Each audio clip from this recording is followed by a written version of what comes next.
గొర్రెల పంపిణీ కేసులో మరో ట్విస్ట్ వెలుగులోకి వచ్చింది. అవకతవకల్లో మరో జాయింట్ డైరెక్టర్ హస్తం ఉన్నట్టు తెలుస్తోంది. ఇప్పటికే గొర్రెల పంపిణీ స్కామ్ లో 4 ప్రభుత్వ అధికారులు అరెస్టు కాగా వారిని 3 రోజుల పాటు ఏసీబీ విచారించింది. ఈ విచారణలో జాయింట్ డైరెక్టర్ పాత్ర బయటపడింది. రికార్డుల్లోకి బినామీ ఖాతాల వివరాలను ఎక్కించారైన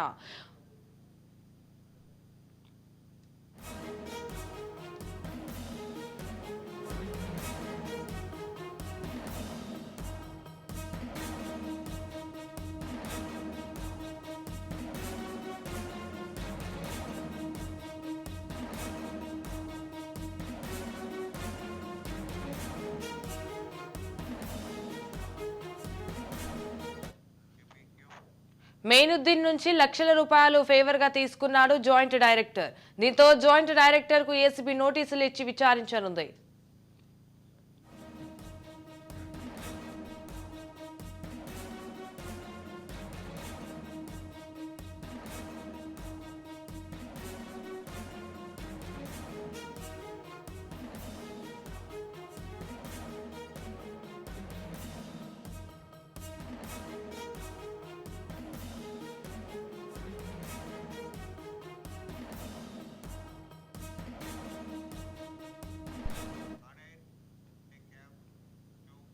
గొర్రెల పంపిణీ కేసులో మరో ట్విస్ట్ వెలుగులోకి వచ్చింది. అవకతవకల్లో మరో జాయింట్ డైరెక్టర్ హస్తం ఉన్నట్టు తెలుస్తోంది.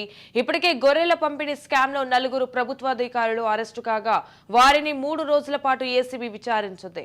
ఈ విచారణలో జాయింట్ డైరెక్టర్ పాత్ర బయటపడింది. రికార్డుల్లోకి బినామీ ఖాతాల వివరాలను ఎక్కించారాయన. మెయినుద్దీన్ నుంచి లక్షల రూపాయలు ఫేవర్ గా తీసుకున్నాడు జాయింట్ డైరెక్టర్. దీంతో జాయింట్ డైరెక్టర్ కు ఏసీబీ నోటీసులు ఇచ్చి విచారించనుంది. రైట్ గా దీనిపై పూర్తి సమాచారం మా crime bureau chief Inna Reddy phone in అందిస్తారు. ఇన్నారెడ్డి చెప్పండి. గొర్రెల పంపిణీకి సంబంధించిన కేసులో మరో ట్విస్ట్ చెప్పుకోవచ్చు. దీంట్లో అవకతవకల్లో మరో జాయింట్ డైరెక్టర్ హస్తం ఉందని చెప్పేసి కూడా యాంటీ కరప్షన్ బ్యూరో అధికారులు గుర్తించారు. ఇప్పటికే 4 ప్రభుత్వ అధికారులు అరెస్ట్ చేసిన నేపథ్యంలో ఆ నలుగురు కూడా 3 రోజుల పాటు పోలీస్ కస్టడీ విచారణ చేశారు. ఆ విచారణలో అంటే ఈ నలుగురిని పోలీస్ కస్టడీ తీసుకుని విచారించిన క్రమంలో దీంట్లో జాయింట్ డైరెక్టర్ పాత్ర డైరెక్ట్ గా ఉన్నట్టు కూడా చాలా కీలకమైన సమాచారాన్ని సేకరించారు.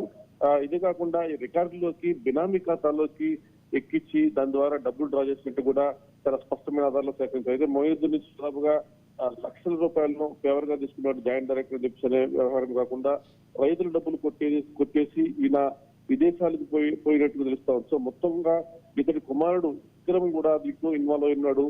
దీంట్లో జాయింట్ డైరెక్టర్ నోటీస్ ఇచ్చి ఆయన కూడా విచారించే అవకాశం కల్పిస్తుంది. మొత్తం మీద ఈ 4 అధికారులను ఎవరైతే 4 అధికారులను అరెస్ట్ చేశారో ఆ అధికారులు విచారించినప్పుడు ఈ జాయింట్ డైరెక్టర్ బాబుతో బయటకు వచ్చి ఇంకా చాలా మంది ఇన్వాల్వ్ అయినట్టు కూడా విచారణలో వెళ్లి చూస్తారు. మొత్తం మీద ఈ జాయింట్ డైరెక్టర్ నోటీస్ ఇచ్చిన నేపథ్యంలో ఆయన విచారిస్తే ఇంకా మరిన్ని విషయాలు బయటకు వచ్చే అవకాశం కనిపిస్తా ఉంది. Sanjana right, thank you for the updates Inna Reddy.